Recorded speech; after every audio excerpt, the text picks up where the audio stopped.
Oke, sekarang kita bahas tentang safety from the patient's perspective. Bagaimana sih keselamatan itu dipandang dari sisi perspektif pasiennya?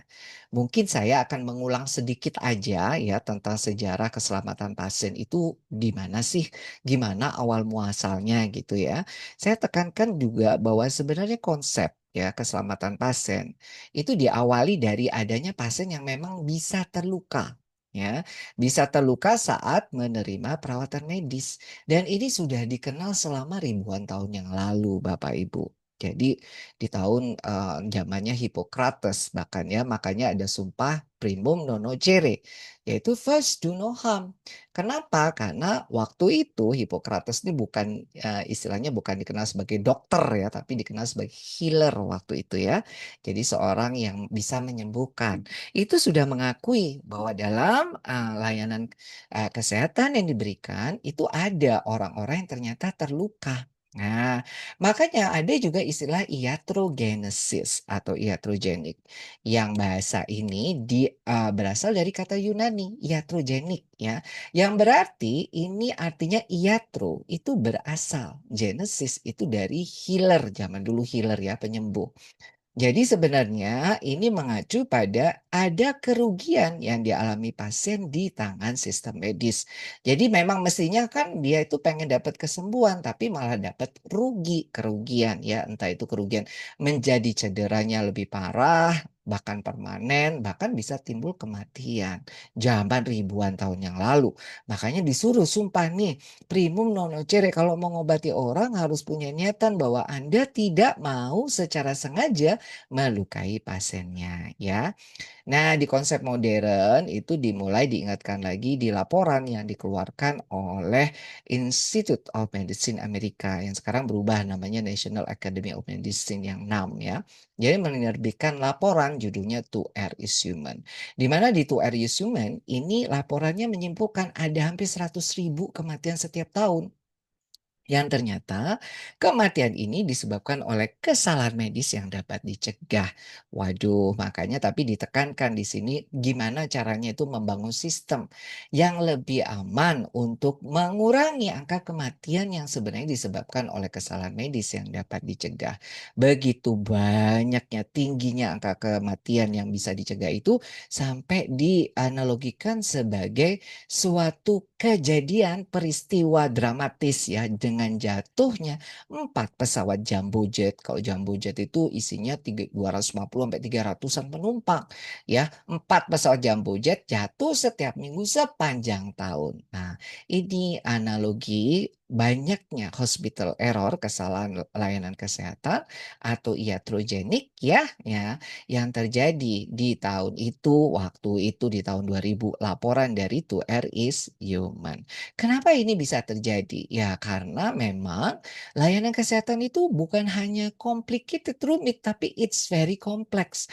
Sangat kompleks Bapak Ibu. Jadi kalau yang kompleks-kompleks ini, konsekuensinya adalah terjadi kesalahan. Jadi kalau rumah sakit semakin besar, nanti kompetensi Anda madya paripurna itu jangan jumawa.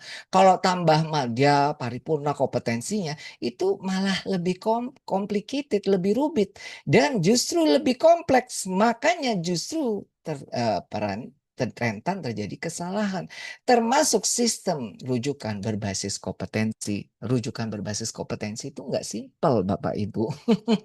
Nggak sesimpel itu ya, lebih kompleks. Berarti akan lebih rentan terjadi kekeliruan, kesalahan. Tapi sepertinya, ya sepertinya kepemimpinan transformasi ini tidak disertai dengan transformasi kepemimpinan. Kita masih santai-santai aja, wait and see. Padahal resiko kesalahan itu udah ada di depan mata, menurut saya ya. Bukan hanya sekedar Kemenkes ini bangun ini di rumah sakit ini bangun, bangun rumah sakit dengan mendatangkan MRI, CT scan dan segala macam. Sekarang orang sudah punya cath lab dan segala macam.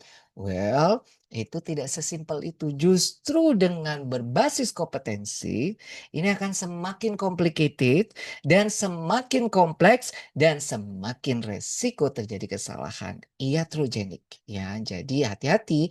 Jadi oleh karena itu ini nanti akan ada pengalaman-pengalaman pasien yang baru seputar sistem rujukan berbasis kompetensi.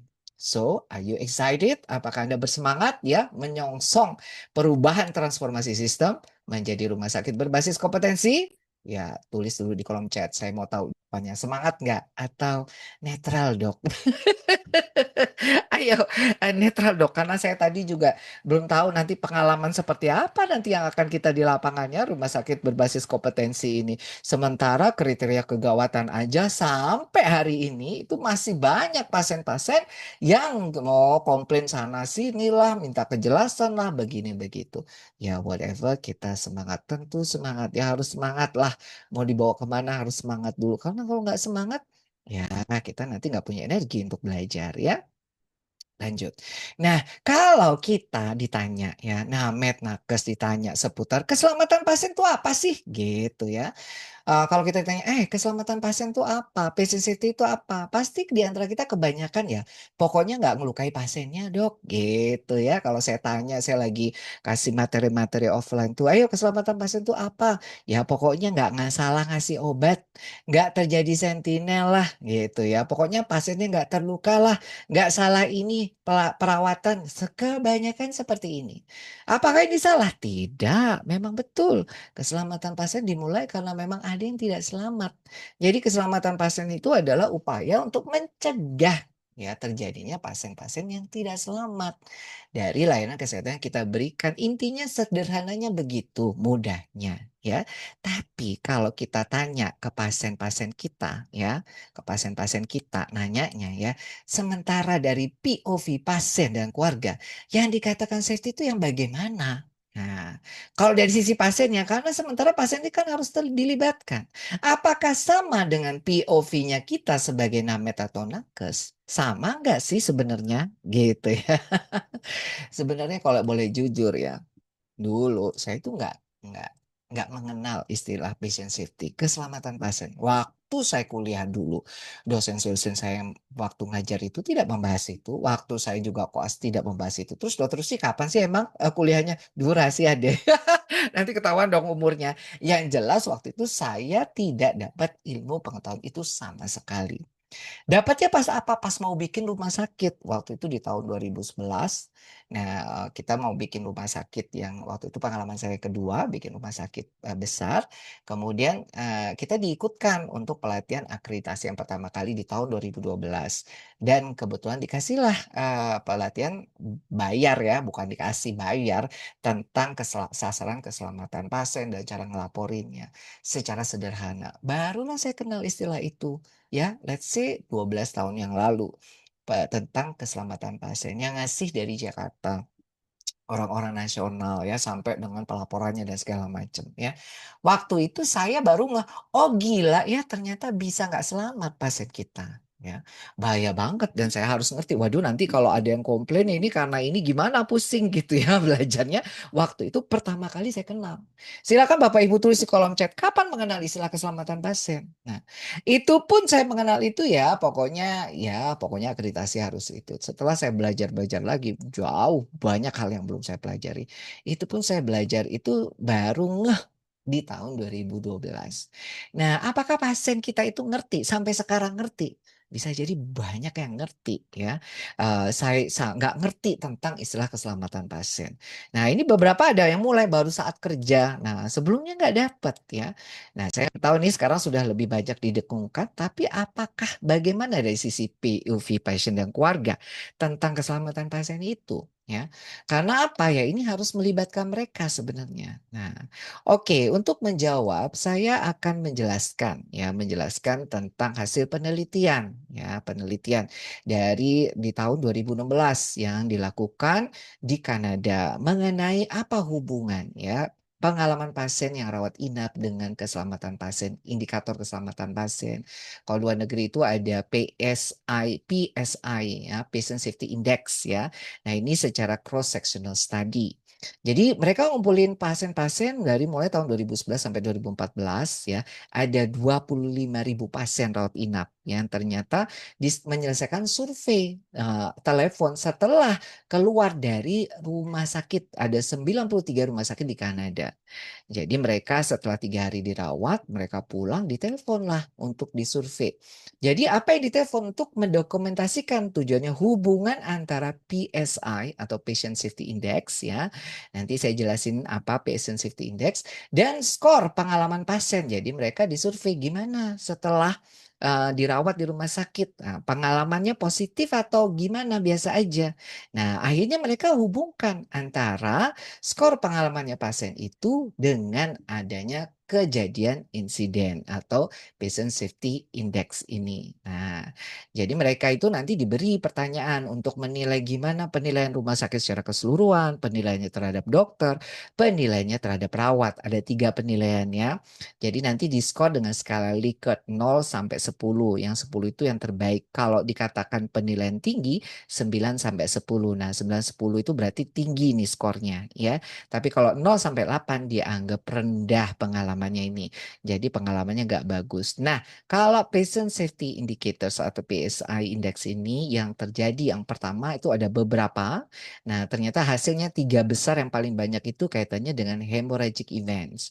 Hemorrhagic event itu peristiwa-peristiwa pendarahan yang misalnya tidak terprediksikan sebelumnya gara-gara mungkin kita kurang menggali assessment ini itu ya. Misalnya ya tiba-tiba disuntik ternyata hematom, tiba-tiba mau dioperasi ternyata pendarahannya nggak berhenti-berhenti misalnya. Diperkirakan misalnya sebelum dioperasi itu diperkirakan lossnya darahnya itu cuma 200 cc ternyata jadi 500 gitu ya. Nah ini hemorrhagic event ya. Atau juga kaitannya dengan komplikasi obstetrik yang kaitannya dengan ibunya dan atau bayinya. Dan juga komplikasi berkaitan dengan pembedahan. Nah ini yang paling banyak 3 PSI yang terjadi di Kanada pada tahun itu. Jadi dihubungkan. Nah hasilnya apa? Hasil penelitian ini ternyata penilaian secara keseluruhan, pelayanan rumah sakit secara keseluruhan, perawatan dokter dan perawat ya dinilai tinggi ya. Banyak yang menilai tinggi dari 250.000 responden itu 61% bilangnya perawatan rumah sakit bagus ya. 73% bilang perawatan dokternya bagus, 66% perawatan dokternya bagus. Nah, dan ada dari 25.000 itu dinilai dari hasil rekam medisnya berkelanjutan ternyata ada 1.085 pasien yang ada kaitannya dengan patient safety indicators yang teridentifikasi dari kasus pendarahan tadi yang pertama ya 1, 2, 3. Jadi kaitannya dengan kebidanan dan kaitannya dengan pembedahan yang paling sering terjadi di antara 1.085. Nah, ini disesuaikan dengan pengalaman pasien mereka. Ternyata hasilnya menunjukkan bahwa pasien dengan PSI hubungannya bahwa model disesuaikan dengan resiko menunjukkan bahwa pasien dengan PSI memiliki peluang lebih rendah untuk mendapatkan peringkat pengalaman yang tinggi. Jadi artinya ternyata dicek-cek pengalaman mereka yang rendah itu seringkali berkaitan dengan PSI indeks ini. Nah, jadi kesimpulan bahwa ada bukti jelas bahwa peringkat pengalaman pasien. Jadi kalau pengalaman pasien itu tinggi, itu biasanya bagus ya, pasti aman. Tapi kalau pengalaman pasien rendah kaitannya bisa dengan insiden itu erat sekali. Yang ini jelas menunjukkan bahwa bukti pengalaman pasien yang bagus itu biasanya berkaitan dengan keamanannya ya pasien selama dirawat di rumah sakit yang mana keamanan ini merupakan salah satu elemen kualitas perawatan sebagaimana disampaikan oleh WHO. WHO dalam Sustainable Development Goals. Jadi negara-negara itu kalau mau makmur itu harus mencapai 17 target. Nah, target-target ini salah satunya adalah meningkatkan kualitas layanan kesehatan yang mana dikatakan kualitas baik kalau terpenuhi 6 tujuannya, yaitu dimulai dari patient center care, kesetaraan, kemudian juga responnya tepat waktu, ya, efisien, tidak boros, efektif, berbasis bukti, dan layanan kesehatan aman. Nah, layanan layanan kesehatannya aman atau patient safety ini merupakan fondasi dari kualitas layanan. Nah, jadi kalau misalnya setidaknya Anda dari 6 ini loh dasar kualitas kita nilai bagus tuh di amannya dulu, keamanan. Nah, ternyata keamanan ini berkaitan erat dengan pengalamannya pasien. Jadi kalau pengalaman pasiennya bagus, dipastikan keamanannya bagus. Nah, jadi buat Bapak Ibu, sekali lagi buat pasien ya, kalau nilai perawatan itu aman nggak aman, itu cuma dinilai dari pengalamannya buruk atau baik, itu aja. Kalau dia sering cerita, aduh pengalamannya buruk selama dirawat di rumah sakit, terlepas itu ada insiden atau enggak, ini pasti ya dipastikan kemungkinan perawatannya juga tidak aman. Nah, jadi maksudnya begini Bapak Ibu, meskipun ya laporannya di rumah sakit itu tidak ada terjadi insiden, adem ayem aja ya. Tapi kok banyak komplain masuk ya, komplainnya keras-keras berkaitan ini, berkaitan itu, Google reviewnya elek-elek gitu isinya gitu. Ya meskipun Anda nggak ngelaporin insiden, udah pasti banyak insiden keselamatan pasien. Meskipun Komite Mutu Nasional, Komite Keselamatan Pasien Nasional itu tidak pernah ngasih laporan berapa sih jumlah sentinel, berapa kejadian insiden keselamatan pasien. Tapi kondisi di layanan kesehatan tuh banyak ya di media sosial tentang ya itu pasien yang ngeluh ini ngeluh itu. Terakhir itu yang di Papua itu ada ibu hamil melahirkan, meninggal ibunya, bayinya karena ditolak 4 rumah sakit, meskipun nggak ada laporan insiden keselamatan pasiennya, sudah pasti layanan di sana itu pastinya tidak aman. Jadi itu aja batasannya, karena itu kan pengalaman pasien.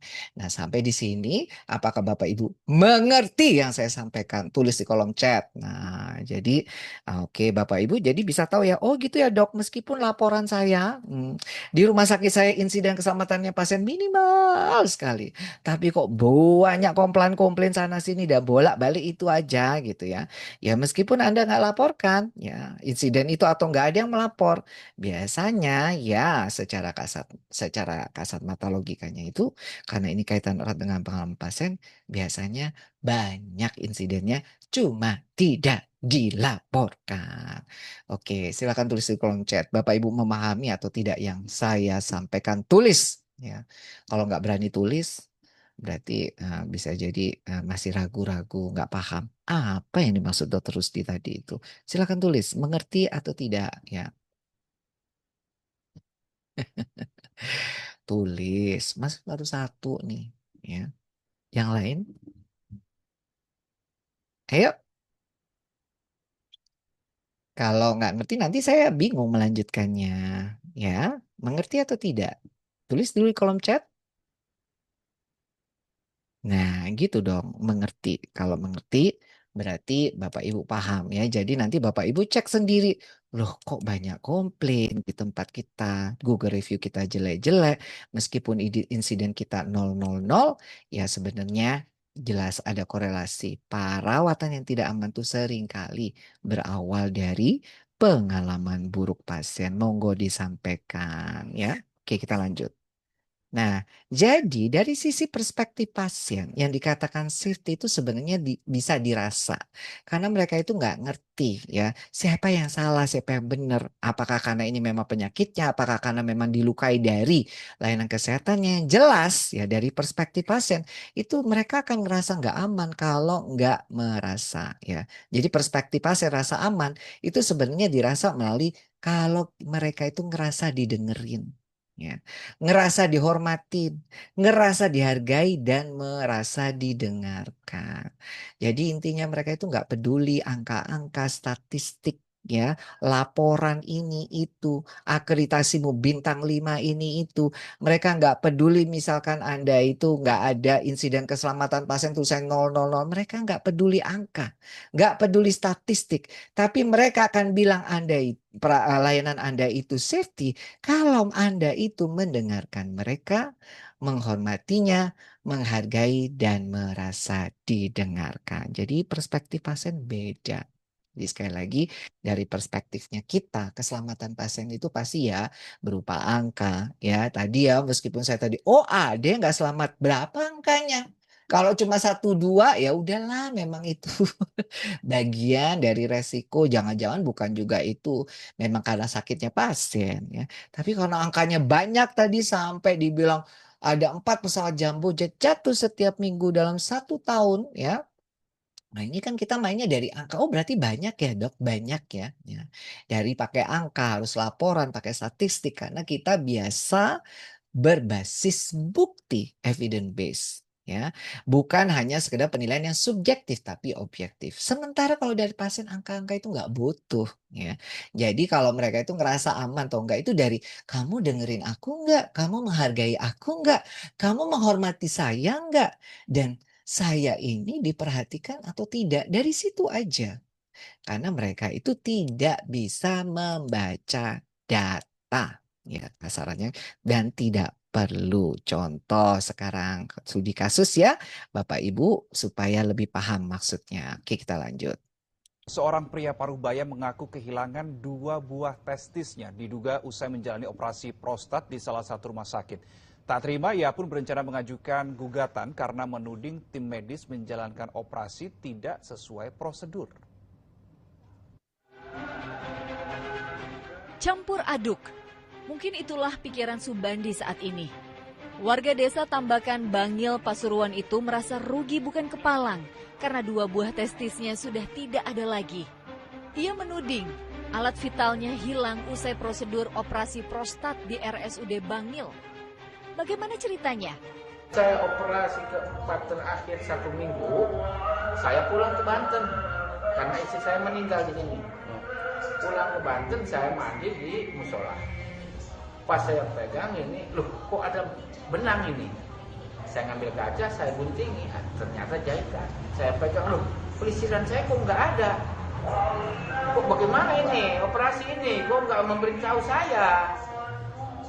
Hah? Yang bertanggung jawab siapa? Karena merasa tim medis menjalankan operasi tidak sesuai prosedur, Subandi pun menggugat rumah sakit. Menurut hukum, undang-undang yang mengaturnya tentang masalah organ, apabila organ diambil seseorang atau dilakukan medis, harus perizinan yang bersangkutan, bukan keluarganya, kecuali meninggal. Manajemen RSUD Bangil tak menampik telah mengangkat testis pasien. Diagnosanya kanker prostat yang berpotensi lebih membahayakan. Soalnya kalau memberat bisa menyebar sekitar anu kencing, juga bisa menyebar ke otak, ke tulang, ke sebagainya, sehingga itu akan sampai ke sana akan mengancam nyawanya. Operasi sebenarnya berlangsung Juni 2022 silam. Jalur hukum ditempuh karena upaya pasien meminta pertanggungjawaban rumah sakit tak kunjung membuahkan hasil. Dandi Ari Gafur melaporkan dari Pasuruan, Jawa Timur. Oke. Seorang pria Parubaya. Nah, jadi itu dari sisi pengalaman pasiennya. Yang ini jelas pengalaman yang negatif. Ya, dia nggak peduli Anda bilang itu aman, sudah sesuai prosedur. Kalau dia ngerasa nggak didengerin, ngerasa nggak dihormatin, ah kamu kan sudah tua, nggak butuh itu pelesiran gitu ya. Nggak merasa dihargai dan nggak merasa didengarkan. Inilah dari point of view-nya pasien yang Anda bilang itu selamat ya, ternyata nggak ada gunanya buat pasien. Sudah sesuai prosedur, nggak ada gunanya gitu ya. Kami sudah ini justru menyelamatkan pasien karena kalau nggak dipotong nanti nggak diambil nanti akan menyebar. Nggak ada gunanya ya. Karena buat dia bukan itu. Dari sisi POV-nya pasien ini loh yang penting ya. Jadi ini yang disebut sebagai insiden keselamatan pasien dari sisi dia. Saya nggak selamat akhirnya gitu ya maksudnya.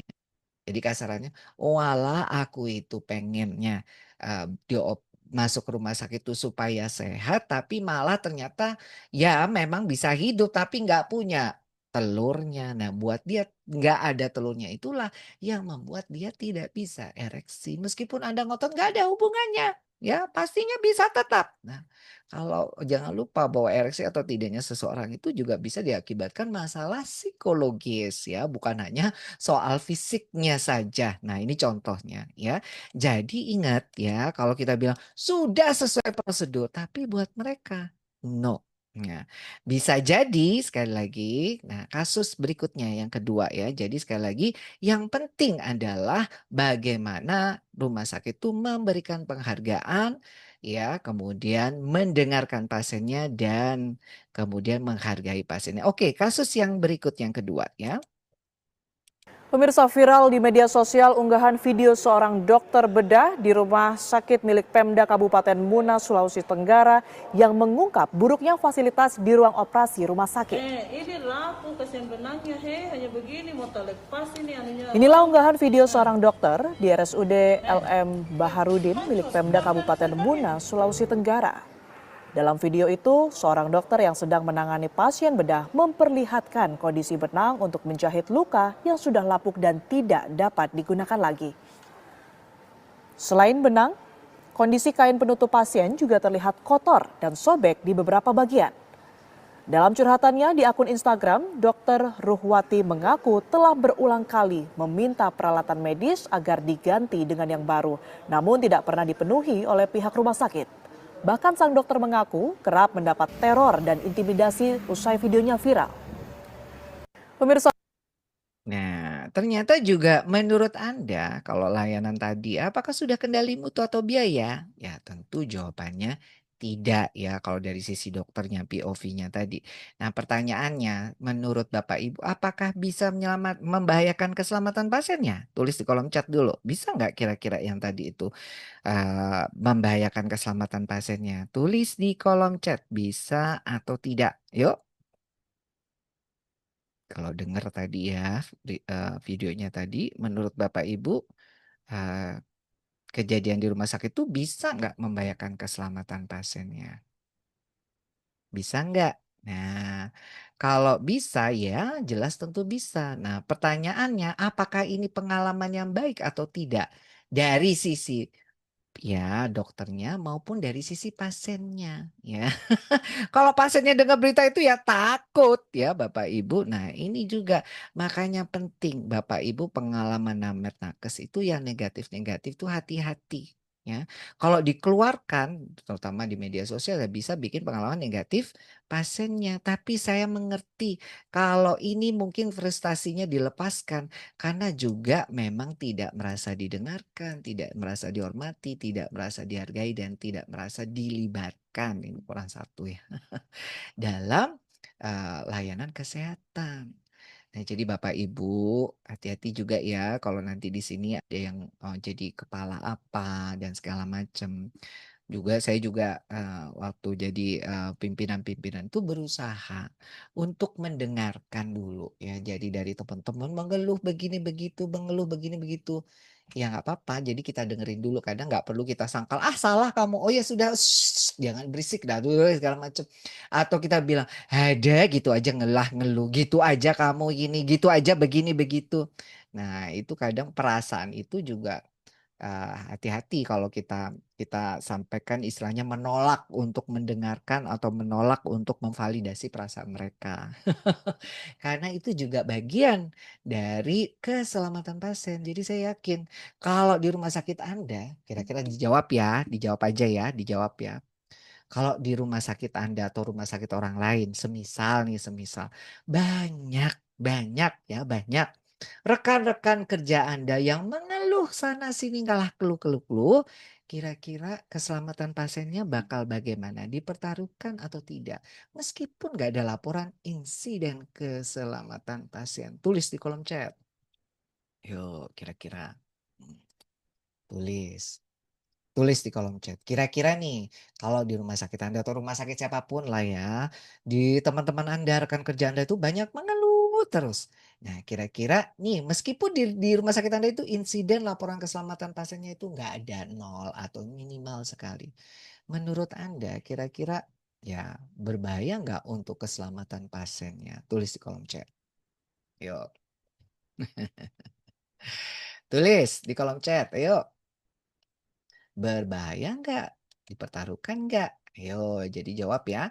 Jadi supaya juga ini bisa kenal supaya sensitif. Di rumah sakit kami nggak ada yang komplain dok. Oke, bagus. Tapi ternyata kok yang banyak suara-suara Yang komplain antar sesama rekan sendiri ya. Nah, pada ngelah-ngeluh ya udah otomatis itu meskipun laporan insiden Anda ya negatif atau minimal, biasanya ya kayak gitu-gitu itu di bawah kertas ya, di bawah kertas itu sebenarnya eh,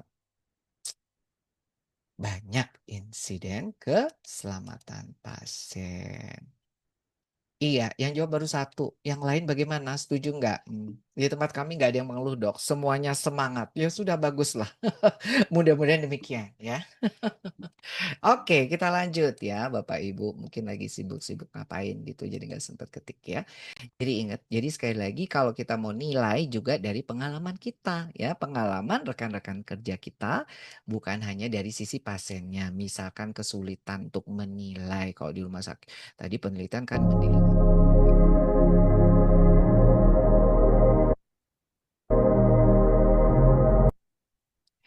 Alright, kita sudah menyelesaikan di part